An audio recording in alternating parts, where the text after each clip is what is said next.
नमस्कार दोस्तों, company law के लेक्चर नंबर 7 में आप सभी का स्वागत है।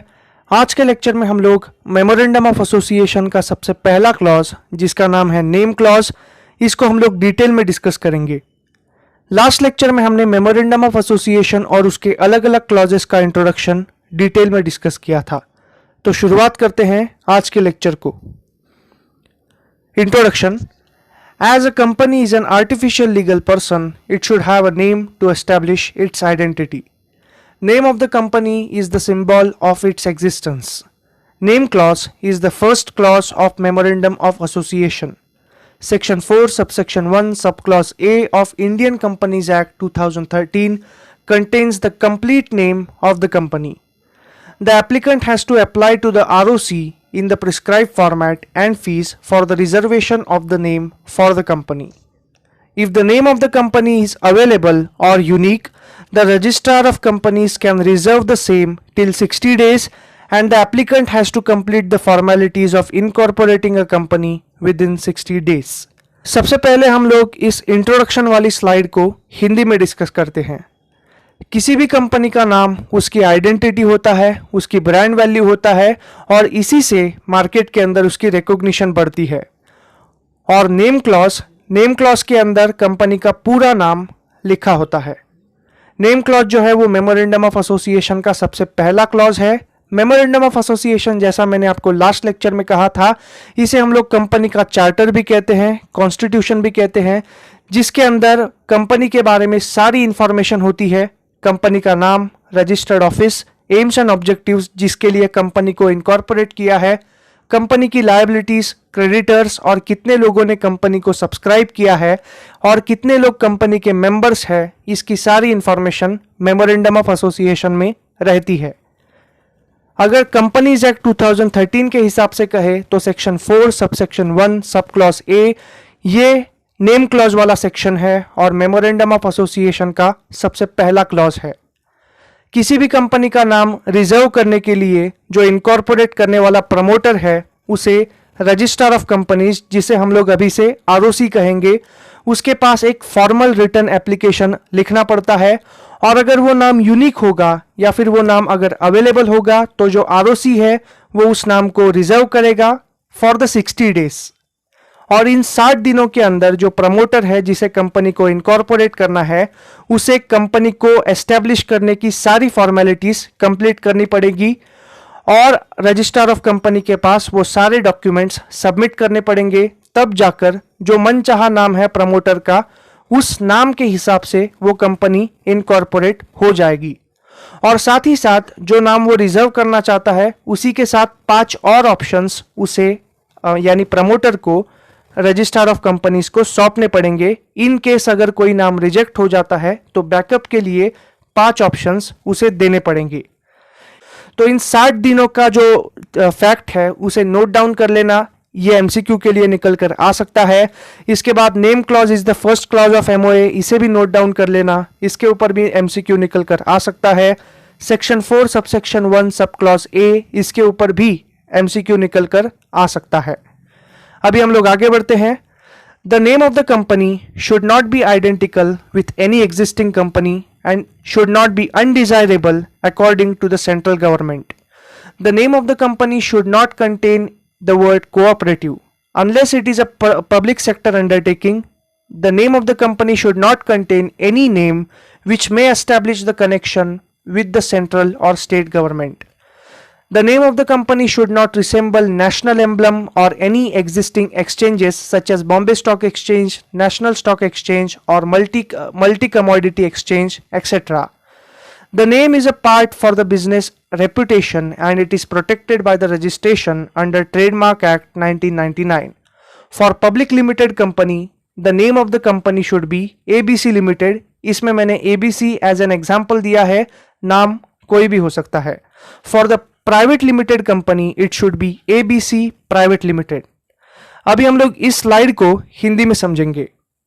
किसी भी कंपनी का नाम जो एग्जिस्टिंग कंपनी है जिसे हमने फुल्ली इनकॉर्पोरेट किया है, यानी उस पर्टिकुलर कंपनी के प्रमोटर ने सारी लीगल फॉर्मेलिटीज कंप्लीट करके इनकॉर्पोरेट किया है उसके नाम के साथ मैच नहीं करना चाहिए, क्योंकि ये जो सारे नाम है वो रजिस्ट्रेशन एक्ट और ट्रेडमार्क एक्ट 1999 इसके अंदर प्रोटेक्टेड है। और अगर किसी कंपनी का नाम किसी एग्जिस्टिंग कंपनी के साथ रिसेंबल करता है या फिर आइडेंटिकल माना जाता है तो उसके खिलाफ, यानी जिस कंपनी का प्लेजरिज्म है या फिर जिस कंपनी ने वो नाम कॉपी किया है उसके खिलाफ कॉपीराइट और ट्रेडमार्क एक्ट के अंदर सिविल सूट फाइल हो सकता है। The name of the company should not be undesirable according to the central government. इसका मतलब है हमारे इंडिया के जो फॉरेन पॉलिसी के हिसाब से एनिमी एट वॉर है या फिर कोई भी जिसे हम लोग एनिमी मानते हैं, ऐसे देशों का नाम अगर कंपनी के अंदर होगा तो सेंट्रल गवर्नमेंट को वो अनडिजायरेबल लगने के चांसेस हो सकते हैं। तो अगर सेंट्रल गवर्नमेंट को किसी कंपनी का नाम अनडिजायरेबल लगता है तो सेंट्रल गवर्नमेंट के पास ये पावर है कि वो कंपनी के प्रमोटर को कहे कि इस नाम को चेंज कर दे। The name of the company should not contain the word cooperative unless it is a public sector undertaking. The name of the company should not contain any name which may establish the connection with the central or state government. हमारे India में central government के PSUs है, state government के PSUs है और उसके नीचे हम लोग ब्रैकेट में देखते हैं a government of India undertaking या फिर स्टेट गवर्नमेंट अंडरटेकिंग, ऐसे हम लोग देखते हैं। और अगर आपकी कंपनी प्राइवेट है और आपका ऐसा कोई आपने नाम रखा है जिससे ऐसा लगे कि आपकी कंपनी गवर्नमेंट कंपनी है तो भी आपका नाम रजिस्ट्रार ऑफ कंपनीज रिजेक्ट कर सकता है। और हमारी कंपनी का जो नाम है वो किसी एग्जिस्टिंग स्टॉक एक्सचेंज से या फिर मल्टी कमोडिटी एक्सचेंज या फिर दूसरा कोई एक्सचेंज इससे रिसेंबल नहीं करना चाहिए। The name is a part of business reputation and it is protected by registration under trademark act 1999। और पब्लिक लिमिटेड कंपनी के लिए एबीसी लिमिटेड, यहां पर मैंने एबीसी एज एग्जांपल दिया है, नाम कोई भी हो सकता है, रिलायंस, विप्रो, अदानी, टाटा, टोयोटा, कोई भी नाम पब्लिक लिमिटेड कंपनी के लिए रहेगा टाटा लिमिटेड। अगर प्राइवेट लिमिटेड कंपनी होगी तो टाटा प्राइवेट लिमिटेड। यहां पर एबीसी मैंने एग्जांपल के तौर पर दिया है। अभी हम लोग आगे बढ़ते हैं। Name clause section 4 subsection 1 sub clause A. यहां पर मैं आपको बेयर एक्ट की लैंग्वेज पढ़ के सुनाता हूं। इस लैंग्वेज को मैं एक्सप्लेन नहीं करने वाला, आपको एग्जाम में यही लैंग्वेज लिखनी चाहिए। The name of the company with the last word limited in the case of public limited company और the last words private limited in the case of a private limited company, provided that nothing in this clause shall apply to a company registered under section 8। यहां पर मैं section 8 का भी bare act का language पढ़ता हूं। Section 8 contains charitable organizations, religious, scientific, charitable companies. The central government may permit to drop the use of the word limited if the company has prohibited payment of dividend. That is, it must be a non-profit making company. यहाँ पर section 8 के अंदर हम लोग देखते हैं charitable organisations, religious trust, scientific trust या फिर ऐसी कोई भी कंपनी जिसे हम लोग अकाउंट्स में एनपीओ कहते हैं या फिर नॉन प्रॉफिट मेकिंग ऑर्गेनाइजेशंस। ऐसी कंपनीज के लिए पब्लिक लिमिटेड या फिर प्राइवेट लिमिटेड डालने का प्रोविजन अप्लाई नहीं होता, प्रोवाइडेड उनको सेंट्रल गवर्नमेंट से फॉर्मल रिटर्न परमिशन लेनी पड़ेगी और तब जाकर सेंट्रल गवर्नमेंट परमिशन देगा कि आप अगर नॉन प्रॉफिट ट्रस्ट हो या फिर कोई चैरिटेबल ट्रस्ट हो या फिर नॉन प्रॉफिट मेकिंग कंपनी हो तो अपने नाम में से लिमिटेड या फिर प्राइवेट लिमिटेड शब्द हटा सकते हो। The name should be used by the company in all it's documents and official letters. A painted board should be installed in the place of business. कोई भी कंपनी इसको इनकॉर्पोरेट करने के बाद कई फॉर्मेलिटीज को फॉलो करना पड़ता है।